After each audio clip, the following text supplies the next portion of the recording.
we people who are darker than blue, don't let us hang around this town and let what others say come true. We're just good for nothing, they all figure. A boy should grown up shoes jigger. Now we can't hardly stand for that, or is that really where it's at? Hey, everybody in WPFW land. Welcome to another episode of Darker Than Blue. How are you all doing? I am Jackie Lukman. Welcome. Thank you so much for joining us on this Friday, December 27th. Is this the last Friday of 2024 that we are working with, folks? Yes, I do believe it is. So this is the last broadcast of Darker Than Blue for 2024. We will be back in 2025, of course. And man, how much has happened this year that we are still reeling over? And first, let me just say that those of you who are watching on YouTube or on Facebook, or we're not on Twitter. Where's the other? Maybe on Twitch. But those of you who are watching and you can see, you notice that our intrepid producer is looking a little different. He's in a different space. Our producer is, and that's because we have completed our transition from the K Street location to the Eckington Place location for the studios here for WPFW FM. And we are so excited that we completed this move at the end of 2024. We're going into 2025 in a new location. We're very excited about it.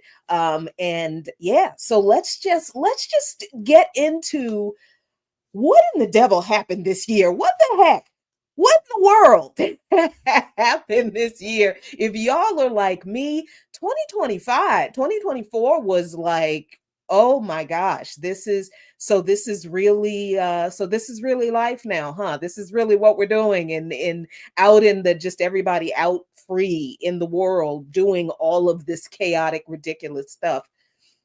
And before I even get into any of the political stuff that we saw in 2024, I just wanted to touch on really quickly just some history that I want us in 2025. This is my commitment to you all in 2025 here on Darker Than Blue. I am going to talk about, this is something that I wanted to do for a long time, and I've been trying to do it, but everything I've been through the past 3 years, and I know a lot of you listening have no idea what I'm talking about, so I'm going to tell you, because we got to walk into 25 correct, because we are on the precipice of a major change in the world configuration. We are at a major inflection point of the global fight against US and Western imperialism. And we have got to face this fight in 2025 with the right information, with the right politics, but also with the right historical material grounding. Because a lot of us don't have our current political ideology straight because we don't have our historical understanding straight about who these people in this country really are. And by these people, I mean the people who hold the power. Not talking about you and me, because we are indoctrinated by those folks who have the power. They are the ones who control the information that we get. That's why there's this big move by certain people, and not all just Republicans either, but there's some liberals who are down with limiting the kind of history that's taught to our children in public schools and that kind of thing. And because I know there is such an attack, there is a real attack on information, on the history of this country and the world, the history of settler colonialism, the history of pan-European domination, and what it does to people who look like you and me around the world. That history needs to be told. And there really isn't like one place where we can talk about a lot of that history. So I wanted to kind of try to do a little bit of that, to be a sort of source of this historical material reality that we need to keep close to our hearts and right here at the front of our minds, folks, as we are walking into 2025, because we need to be clear on who our enemies are and how they move. They have not changed. They have not changed their tactics at all. Their public strategy, maybe they may have tweaked it a little bit, but what they intend to get out of what they do, the material realities, the conditions that what they do create, those things don't change. And why they do what they do don't change. So let me stop wasting time because we only have an hour. And get to some of these things. Let me talk about first December 25th, 1521. Why is that date important? Because enslaved people revolted in Santo Domingo. Why do we keep having this idea that our enslaved ancestors just took it like champs? They were just like, well, we're captured and we're captives and we're enslaved and they don't even think we're human beings. And I'm just going to pray to the invisible sky god to make everything right and change the slave owners' hearts. That is not what we did. Even our ancestors who exercised or believed in some kind of faith, what our ancestors didn't do was sit around and pray and wait for the Lord to do nothing. Do you understand? I'm not saying they didn't pray. I believe they prayed a lot. And I believe they prayed to more than just the Christian God. I think there were plenty of enslaved people who prayed to Allah, who is God, by the way. It's just Allah is just the Arabic word for God. It's the same God. But you know what I'm saying. I think plenty of our people were of different faiths, and plenty of our people, I think, had no faith. But there is this weird narrative that it was religion that made enslaved people lazy, and they just caused the enslaved people to lay down and take it and wait on white Jesus. That is not what happened, y'all. That's not what happened, even among our people who were believers. No, our ancestors revolted all of the time from before they got on the ship, when they were being dragged through the interior to the coastline of the continent. Our people fought from beginning to end. Yes, there were a few kings, a literal handful, like less than a dozen of African leaders who collaborated with the Europeans to sell other Africans who they had captured. But what they didn't know was what they were selling people into. They had never seen anything like chattel slavery. So they were satisfying their material greed without paying any attention to, without having any knowledge of, because it's not like the Europeans were telling them, yeah, give us these people and we are going to work them like pack animals. As a matter of fact, they're not going to have rights as human beings. Do you think the Europeans told our ancestors that? Of course they didn't. Of course they did not. So while it was absolutely true that there were some African leaders, kings, like literally six, I think there were five or six, out of all of the kingdoms on the continent, hundreds, thousands, there were a handful who, yes, did work with the European slavers until they found out where they were taking our people. And then several of them said, oh my God, I did not know that's what was happening. I didn't know they were doing anything anywhere near this different from anything we had ever done to people that we have captured in like military, war, conquest. Or people who felt like they had to sell themselves into servitude for a period of time to pay off a legitimate debt, because that's what people did sometimes. These people didn't know what Europeans were doing because the Europeans didn't tell them. And then when many of those African leaders found out, they were like, oh no. And then they fought. Some, but not all, but still, we're talking about a handful of people. Most of our people fought enslavement, from before the ships to every plantation, everywhere they existed. And one of those revolts did indeed happen on Christmas Day in 1521 on a Santo Domingo sugar plantation owned by the son of Christopher Columbus. Ooh, they attempted to free themselves and take over the land because land is the key to liberation for, come on, we're going to talk about all of this in 2025 if the Christian God and all of the other ones decide to let us live that long, because I'm really kind of beginning to feel like the deities, the various deities, and the earth itself probably kind of tired of us at this point. And if they are, I'm not even mad. I don't have anything to say to them about our conduct if they are tired of us and want us to be gone from their presence and leave them alone. I would imagine that we probably itch to the earth.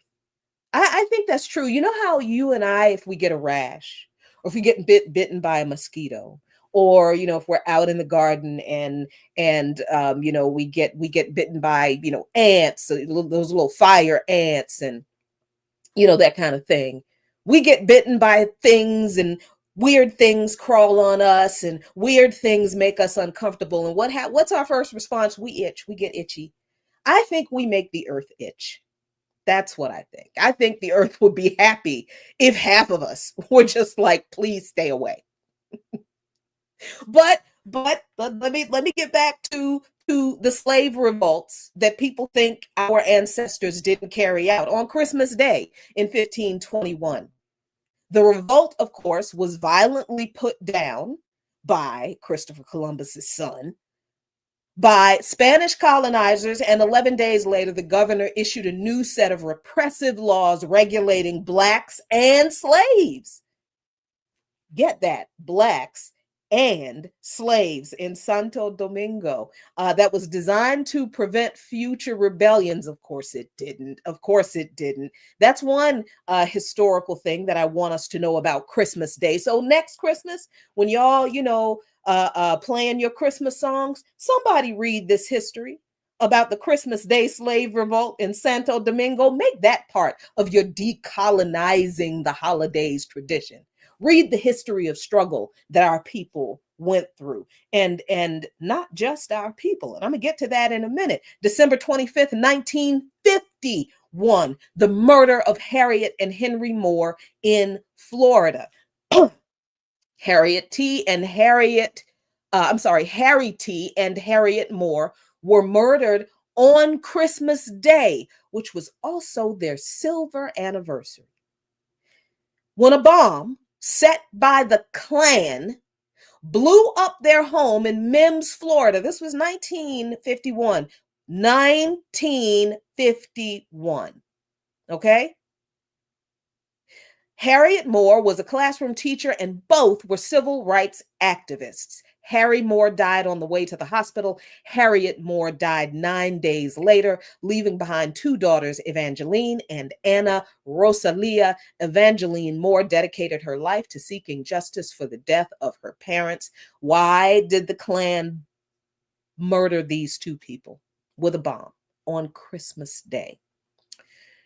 Back in the 1930s, Harry and Harriet Moore began organizing for the NAACP in Central Florida. They launched a legal struggle that eventually won equal pay for Black and white teachers. That's why they were bombed. Yeah. Let's see what else happened. Oh, and by the way, Christmas, these things happened on Christmas Day. Why bring these up? Why is it important to talk about these incidents in history, particularly on these high holy days in this hypocritical so-called Christian society in this country? The people who did this are not Christians. I don't care what these people in this country tell you about this country being a Christian nation. I, the African, Pan-African, socialist, communist Christian, is sitting here telling you that's a lie. It always has been a lie. People who believe in any kind of God that has any kind of love for any of the humanity that it created, how do they do this on the so-called high holy day of celebration of their alleged God? How do they do this and claim they love other humans, that they have any kind of decent feeling toward human beings? How do they represent their so-called alleged God when their God says that I am no respecter of persons? There is neither Jew nor Greek, nor slave, nor free, nor male, nor female in my kingdom. That's in the book. I'm not making it up. That is what is said about this Christian deity. If that is true, how is it that the adherents of this so-called faith in this so-called God do this to people on the alleged birth date of their so-called savior? They do it because they are not who they say they are. They are what they do. This is what we need to be clear about the people who are the ancestors of the folks who have the power in this country today. We need to be clear about this because we need to stop saying crazy things like, this is not who we are as a nation. Yes, it is. Whatever atrocity you see this country, this government specifically, let me be clear, this government supporting, participating in, funding with your and my tax dollars, all of the atrocities that you see this regime participating in, funding, carrying out the coup in Syria, yeah, that is not a good thing.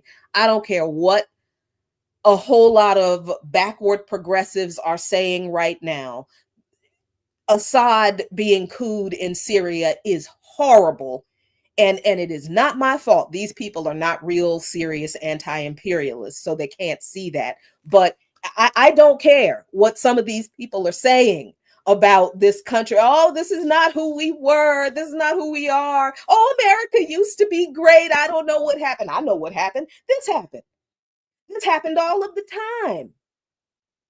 And these incidents, and by the way, I'm getting this information from the Zen Education Project, one of my favorite sources for the people's history, this history of this government, this system, and its repression of the people. You're not going to get this from MSNBC or CNN. You're not going to get this from Pearson textbooks. How do I know that Pearson publishes the textbooks? I used to work for Pearson. I used to work for Pearson. Pearson is owned by General Dynamics now. Pearson used to be a contractor. The company Pearson was not just a scholastic book publisher, they were a defense contractor. They also did contracts, they did work for the Department of Defense, and they published textbooks. So you know how that goes, right? And now Pearson, the company that was Pearson, now I think they're partially owned by General Dynamics because the company Pearson was bought by General. Yeah. So those are the people who produce the textbooks that your kids go look at your kids' textbooks from school. Open it up to the first page or so. Yes, Warren on YouTube, Pearson View. That's the company. Pearson. They are the major textbook publisher in the country. I think they are the largest, owned by General Dynamics. They're a subsidiary of a defense contracting company. Yeah. So you're not going to get this information from them. They're not going to tell you this because they're not going to tell you how violent and evil and murderous and genocidal the US government at every level protected white people as they committed these crimes against us and never held those people accountable. Never, not ever, not once. Not, So yeah, please check out the zeneducationproject.org. An amazing amount of information that ought to be in every classroom in this country. And you ain't got to tell nobody. Don't tell nobody that you're teaching from. But you should slip some of this to your students just give them the website. I don't want y'all to get fired from your job. I want to empower you to be as successful and as impactful in doing your job, to actually educate the children who are in your purview to do so. I want you to really be able to do that for them. So yeah, hit them to zeneducationproject.org. But let's talk about some more of this history. How about the day after Christmas? December 26th, 1835. And I hope that those of you who are listening, I hope you listen to John Kane's Resistance Radio earlier today at 2:00. And if you didn't listen to it, if you missed it, please go to the WPFW archive and pull up his show from today. It was a fantastic show. It usually is. I love John Kane. Resistance Radio is so great. I hope I'm going to be able to do some more work with him in the coming year. But he talked about this historical incident on his show today, December 26, 1835, as a part of the Second Seminole War. From the summer to the winter of 1835, Black Seminole and Seminole leaders worked to recruit enslaved people in the St. Augustine plantations and built up arms on the Southwest Florida coast to resist removal. Covert recruitment melded ties between people enslaved in the fields and the Black Seminoles. Yaha Haho, a Seminole war chief affiliated with head chief McCanopee's Black advisor Abraham, and by Black, it's exactly what you think, and Black Seminole leader John Caesar, second hand to King Philip, were mostly responsible for the enlistment drive. Caesar, a very influential and intelligent Black Seminole sub-chief, was commissioned by the chiefs to the plantation on the St. John's region to, quote, hold out inducements to the Negroes to join them.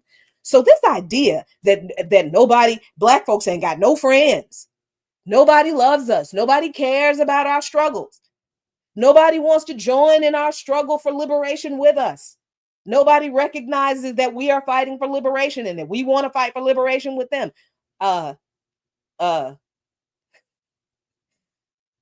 The history of indigenous resistance to pan-European settler colonial genocide, removal, violence destroys that lie, because the Seminoles reached out to us and we reached out to them. So you have to know the history of places like Fort Mose down in Florida, and the African and indigenous forts and communities in the swamps in Virginia, in the Great Dismal Swamp. Yeah. So you can read about that. The first Seminole and Maroon assault was being planned to coincide with a general uprising of enslaved people in the region. Gee, how would they have been able to coordinate an indigenous attack on the colonizers who were slaughtering the indigenous people? How would they be able to coincide that with an uprising of enslaved people if the indigenous people were not in communication with the enslaved people the whole time? That's how they were planning these things to coincide with each other, work together. So this idea that nobody cares about, the indigenous don't care about Black folk. Really? Where'd you hear that from? White people? Uh-huh. The colonizers? Yeah, I know. And this is why we have to tell the truth about our historical connections to other oppressed people, because they exist. We do have connections with other people. Other people do have connections with us. So John Kane also talked about, in connection with this, the December 26, 1862, little less than 30 years after the Second Seminole War, the war that saw the collaboration of indigenous people and enslaved Africans fighting for everybody's liberation, fighting to repel the pan-European settler colonial genocidaires who came to this land and did what they did. So John Kane talks about the 1862 mass execution of Dakota Indians on the day after Christmas. On December 26, 1862, 38 Dakota Indians were executed by the U.S. government during the U.S. Dakota War of 1862. And let me just say, I hate calling what the U.S. government military did to the indigenous people war. It's the same reason I hate calling what Israel is doing in Gaza war. That's not a war, that's genocide. Because for it to be a war, people have to have an equal input into the conflict. Like it's an invasion if you come in and I don't have a way to defend myself. That's an invasion. That's not a war. And if you just start killing me and I don't have a way to defend myself, that's a genocide. And you know I don't have a way to do. I fight, I try to fight, but your weaponry is bigger, better, more modern than mine. And you make sure I don't have access to the kind of weapons that really will help me defend myself against you and your superior weapon. That's not war. That's conquest. That is colonialism. That's not war. So what the U.S. military did here, that this wasn't a U.S. Dakota war. The Dakota people were not at war. The Dakota people were trying to survive colonization of their territory, of their people by the colonizers. So what they did, it wasn't war, it was an uprising. So this is why when you hear about this from indigenous people, they will call it the Sioux uprising, the Dakota uprising. They'll call it an uprising just like we do. When our people take to the streets after another one of our people has been shot down in the middle of the street like dogs by the pigs, by the cops, and we're angry, it's an uprising because we are rising up against the injustice committed against us. That's what it is. But here in 1862, and even as far back as this, you see the propaganda that has already been implemented over these incidents, over these events. The U.S. government, the teachers in the U.S., the historians that documented things for the Ivy Leagues, they called it a war. They didn't call it genocide. They didn't call it occupation. They didn't call it a mass removal. They didn't call it ethnic cleansing. No, they called it war, as if the indigenous people did anything to the colonizers that would be considered an act of war. Do you understand what I mean? As if the indigenous people, just by being here, just by existing on this land, was enough of a legitimate reason, not legal, but legitimate reason for the settlers to wage war against those people who were here minding their business. No, this is why we have to read and understand and know this history, if only to be clear on how the people who control everything control the narrative of history. See, because when they frame these kinds of things as war, then the indigenous people are treated as, well, they just lost a conflict. They just lost. That's why they don't have any land. They lost the war. Do you see what I mean? Do you see how insidiously evil that is? It justifies the genocide against those people by claiming that, well, if they hadn't engaged in a war with us, we wouldn't have had to kill them all.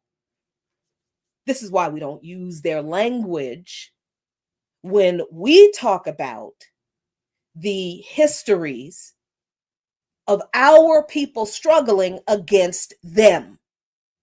I hope you understand where I'm going, because this is what we have got to, when we're talking about decolonizing our history, this is what we mean. We mean picking apart every single thing they say about what they did and who they did it to, and setting that record straight for our edification, yes, but we are also redeeming our people's legacy from this hateful, white supremacist, genocidal, patriarchal lie of history that is created here in the United States. This is what we mean that by decolonizing history, telling the truth about it. All right, so let me read just a little bit more of this. This execution of 38 Dakota men was the largest mass execution in U.S. history up to that point. Minnesota was a new frontier state in 1862 where white settlers were pushing out the Dakota Indians, also called the Sioux. Excuse me. A series of broken peace treaties culminated in the failure of the United States that summer to deliver promised food and supplies to the Indians, partial payment for their giving up their land to whites. Okay, see, this is why we need to do the decolonizations. This is why. Because just about every bit of that narrative is garbage. Because the Indians didn't give up their land. And those settlers, they didn't just push the Dakota Indians out, but even if we left it there, if we left out the words they were pushing out the Dakota Indians, we got to deal with what that means. What does it mean that the white settlers, who were they? Who were the white settlers? Where did they came from? Where did they come from? Who gave them the authority to come to another country and tell some people who were already living in the place where they came to that they can't stay where they have been because these new white people are here now and you got to get out of my way? Who are these people? And who gave them permission to do such a thing? Let me tell you who gave them permission to. The U.S. government. Abraham Lincoln did. The Homestead Act did. That's who did. All these people, stop calling Abraham Lincoln the great emancipator. Stop it. That man signed the Homestead Act into law and gave an invitation to Europeans to come to this country and just snatch up whatever land you wanted to. And the US government created this ridiculous policy where they claimed, they lied and said that we are going to compensate the Indian people for giving up their land, when they don't know doggone well those people, they didn't give up their land. They were forced off that land by those white people from Europe who were given an open invitation by the US government to come and take that land. But now the settlers didn't ask nicely. They didn't come with gifts and say, hey, I recognize you're here. But would it be okay? Now, if they actually did this, I don't think we would have a problem. Not as much. If they actually came and said, oh, wow, there are people here. Maybe we should just ask them if it's okay if we can, pitch our tent a little bit away from them. But maybe we should just ask them if it's okay if we stay too. No, that's not what they did. That's not what any of with the exception of at least one, and that's John Brown. And we're going to talk about him a little bit later in the year.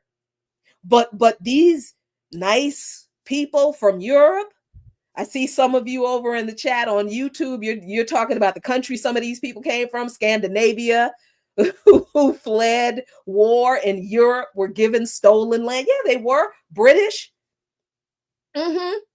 Portuguese, Scottish folks. Do we wonder how There is a rich Scottish ancestry in Appalachia. Do you wonder where that came from? This is where that came from. Some Europeans came here and decided, you know what? I am going to leave the people who have been here alone. And they went up in the mountains and they did what they did. And they were like, fine.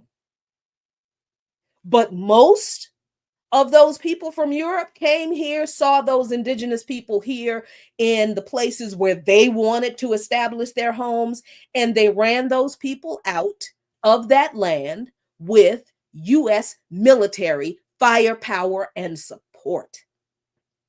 Yeah, the settlers could dispatch the US military to come help them drive the indigenous away from the land they wanted to settle. It happened all the time. And the settlers themselves, of course, they came here and they had a bunch of weapons because the US government told them, hey, now you're going to come here. We're going to give you this land. But, you know, those savages are still on that land. You're going to have to deal with those. So you're going to have to arm yourselves. Oh, protecting property with weapons always been a thing in this country. The primacy of property, and not just having your property and protecting it with weapons, but also stealing that land with weapons. That's what this country was founded. That's America. So please listen to John Kane's show from earlier today. Go to the WPFW archives, WPFWFM.org. Go to the archives and listen to Resistance Radio from 2:00 today, and listen to John Kane just unfold this amazing, everything connected to this one act, this execution of 38 Dakota Indians, Abraham Lincoln's involvement in it, the settlers and what they did, the connection to residential schools, and the continued use of 3 pieces of legislation that were put in place back in the 1800s that are still used today to treat indigenous people as displaced people, immigrants, foreigners in their own land. Sound familiar? Doesn't that sound like our Palestinian brothers and sisters in Gaza? Doesn't that sound like our South African brothers and sisters during apartheid? Didn't that sound like our African brothers and sisters when it was called Rhodesia in Zimbabwe during the apartheid era? These histories are connected. Our histories are connected. Our struggles are connected, and it is high time we talk about them and connect them. And I'm going to do my part to try to do that as much as I can. But hey, we are at a little past 30 minutes past the hour, and we've got a station break we've got to do. So hey, our intrepid producer, let's cue up a promo. Let's see what we got. New Year's Day, beginning at 10 a.m., the WPFW family and the members of King Solomon Grand Lodge will distribute to those in need all of the winter gear so generously donated by our listeners. Items such as coats, hats, socks, and more for men, women, and children are available. Support for our community begins at 10 a.m. from the Lodge, 2245 Rhode Island Avenue, Northeast. Additional information at WPFWFM.org or by calling the King Solomon Grand Lodge at 202-378-3843. A very heartfelt thank you goes out to all who contributed. We wish you a very happy holiday season and a prosperous new year. WPFW and our partners continue to positively impact the community, one event at a time.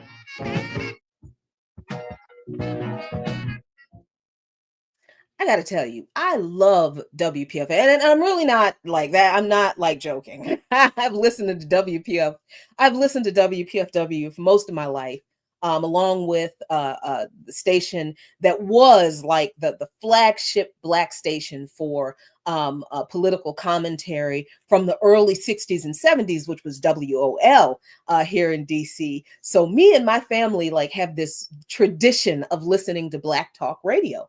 So we listened to WPFW, and my family had this really funny but really sweet tradition of my mom and my aunt and my uncle, who were all very close. My mom has since passed away. She passed away in 96. My aunt, my uncle, still here, thank God, and they're at home right now today. And I want to revive this little tradition that they told me about that they would do when we were little kids, me and my cousin. Because everybody listened to WPFW, they would call in to their favorite morning show and they would say good morning to each other as they were at, going to work. So I want to shout out my Aunt Clara and my Uncle Junie and my cousin Stefan, who are at home right now. My aunt is recovering from a massive surgery that she had just under a month ago, and she's doing fantastically. My uncle is taking care of her, and my cousin is the worried baby bear watching very, very closely over his mom. And I just want to tell you all, I love you. And thanks so much for listening. And those of you who are in the chat over on YouTube, asking if I have a personal channel, I would love it if people would support me on Patreon, patreon.com/LuqManNation, LuqMannation. And you can also catch me on Black Liberation Media on YouTube. But yes, thank you so much. I do have personal channels. And in this year, I will be doing more work. I'll be producing more content because, as I said, it has been crazy. It has been wild to organize this year with everything going on politically. But I have to tell you, and I do want to end this year on a personal note, because there is no time for us in 2025 to have a bunch of kindergarten conversations about things anymore. I don't believe we are. I think we are out of time.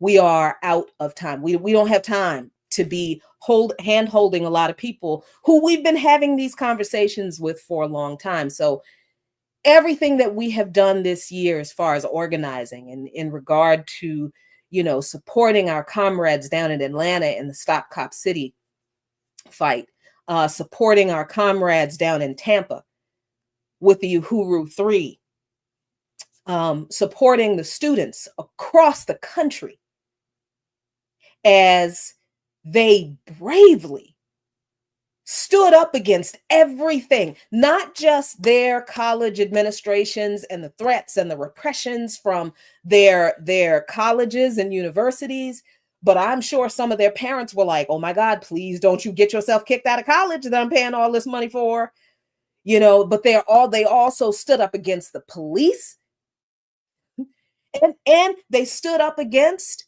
the lies and the propaganda about them from the entire U.S. media apparatus, the entire U.S. political establishment, Democrat and Republican, treated these students like garbage, talked about them like garbage. The Zionists, they stood up against the Zionists, calling them anti-Semitic, calling them violent, saying that they were attacking Jewish students on campus, and none of that stuff happened.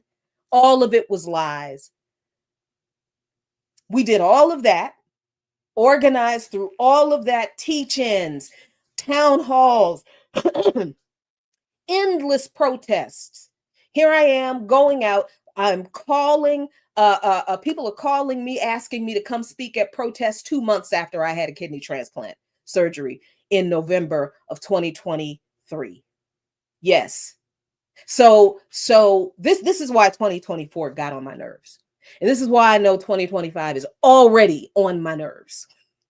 Not because of anything that people are afraid that Trump is going to do, because Trump is one man. He is one man. And while I am more concerned about the Democrats not responding adequately to anything Trump is going to attempt to do, I think that is going to be the bigger problem, because you notice how whenever Biden tried to do anything, whenever Obama tried to do anything, you know what the Republicans did? The first thing they did, they took him to court. Took him to court. How much you want to bet the Democrats are not going to do that when Trump tries to do anything? And I know that's true because they didn't do too much of that first time around. So I'm just kind of looking at things like, yeah, Trump is going to try some stuff. I don't think he's going to get away with as much as he is threatening that he's going to get away with. But I think the bigger thing is going to be watching the Democrats do nothing. That's where I'm going to be paying attention. But let me just make clear, throughout 2024, with everything that we were doing, continuing to raise awareness about Ukraine and Russia and the lies told about Ukraine while we're still being accused of being Russian agents, that just happened on social media the other day. Somebody was just like, oh, that Jackie Lukman, she worked for Sputnik. She's a Russian agent. Well, okay, fine. I'm a Black Russian then, but I'm still going to tell the truth. See, all of this was happening. All of this stuff was going on. All of this work was being done while I was recovering from not just a kidney transplant surgery that I had to have in November of 2023, but I had just been fired from my job at Sputnik, Sean Blackman and myself. Our show was canceled because we refused the demand of the editor-in-chief to report on Al-Aqsa flood from both sides. And I can say it now because the Sputnik doesn't exist for anybody to sue us. So, and I hate that happened, but I just want to make it clear. Nobody told us what to say on that job up until that point. And the statement that came from the Russian government about Al-Aqsa flood was in line with our position on Al-Aqsa flood. So we looked at the situation and we were like, oh, so Russia didn't fire us? It was this dude. That really is what happened. Because whatever issue he had, the editor-in-chief with us, because some folks really just don't like smart Black people. Okay. And we understand that some people do have a little racism problem. so that is what happened there. But I will continue to tell people, we had an opportunity at Sputnik that two Black, Pan-African, anti-imperialist, anti-capitalist socialists would never be given in corporate media in this company. That's why you didn't see me and Sean turn up on CNN, MSNBC, or anybody else's platform after we were fired from Sputnik. But we were fired from Sputnik because of the editor-in-chief's personal bullshit, not because of any problem with the way we were treated as journalists by Sputnik. We were given the freedom to say whatever we wanted. So I just want to make that clear. So all of this happens. We get fired from our job. We were fired on Tuesday after Indigenous Peoples Day. And then the next day, I get a call from the transplant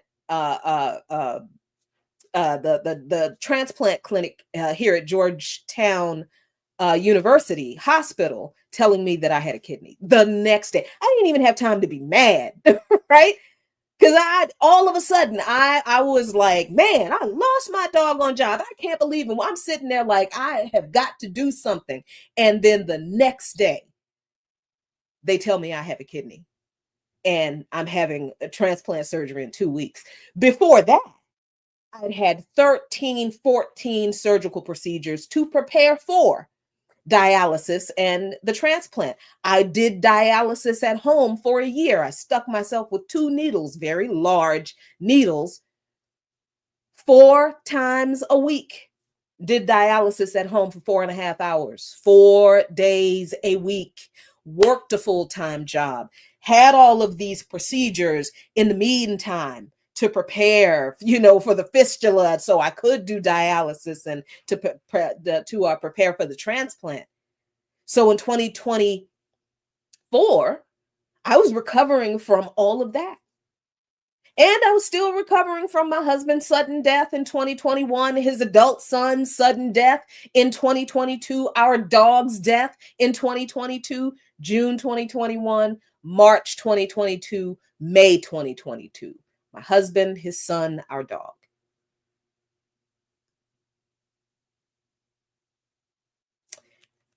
So in 2024, I was dealing with all of that. I was having these physical issues that I had never had before because I had had a kidney transplant. I had never had a kidney transplant before, so I never knew, and I never had a surgery like that before. So it was months and months and months of absolute exhaustion. Just sleeping 2 days in a row because I did not quite understand that I needed to be resting a lot more than I was, but the world was burning down and I felt like there was no way I could stay home and be silent and be quiet and be just like, "Oh, well, I'm too sickly. I can't do anything." I could not. I couldn't. I couldn't do that because now there's a genocide. And how do I sit around and say, well, I need to take better care of myself. I just had a kidney transplant. This genocide is bad, but I can't do anything. Oh, no, I could do something. As long as I had breath in my body and I had a little bit of energy, I was going to do something. And sometimes all I could do was drive up in the car, grab my sign and my bullhorn and my kufeya, my guza kufeya from the car and walk slowly on over to the demonstration and tell them, hey, look, I can't speak today, but I am here to support. And bring my little lawn chair and sit in my lawn chair and hold up my sign and chant once or twice. I did what I could because people were dying and I really had no excuse not to. So that's what I want to leave us with in 2024 as this horrible year ends.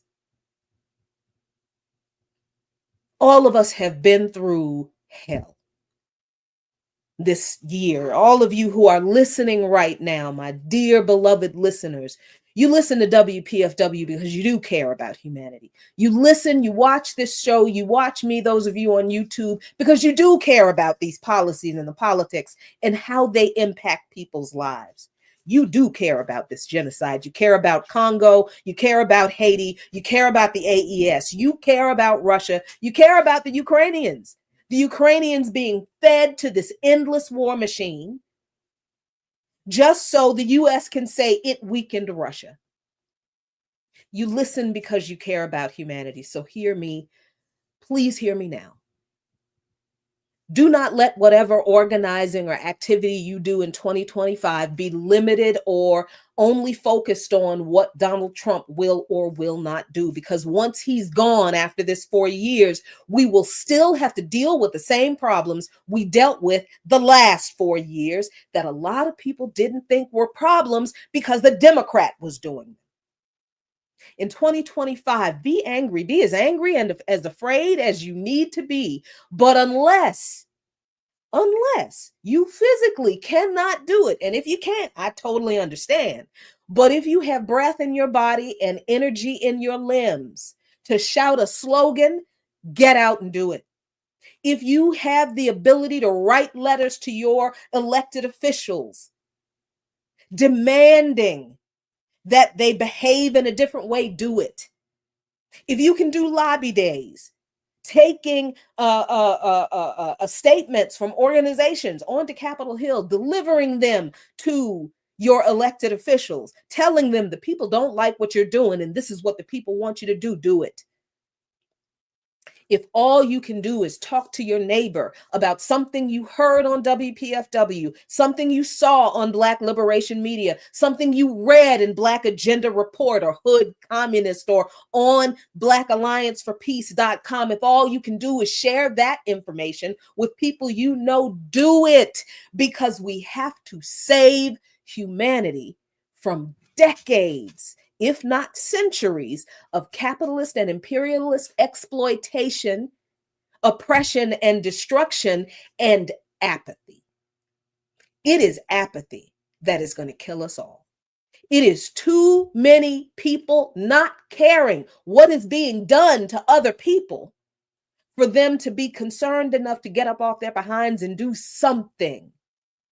We are living in a time when people are being set on fire in public, and all people are doing is videotaping them, shaking their heads about how horrible this is. Do more than shake your head about how horrible things are.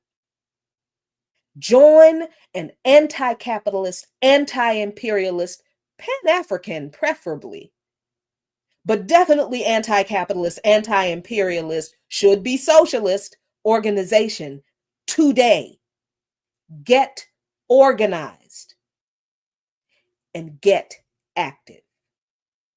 We are the only ones who will come to our aid to save us. There is nobody else but us, y'all. So let's get this work in 2025. Let us save ourselves in 2025. That's it for Darker Than Blue today. Thank you so much. Happy New Year.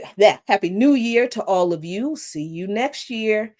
And until then, a luta continua. The struggle continues. But if we keep fighting, I promise, Victoria Acerta.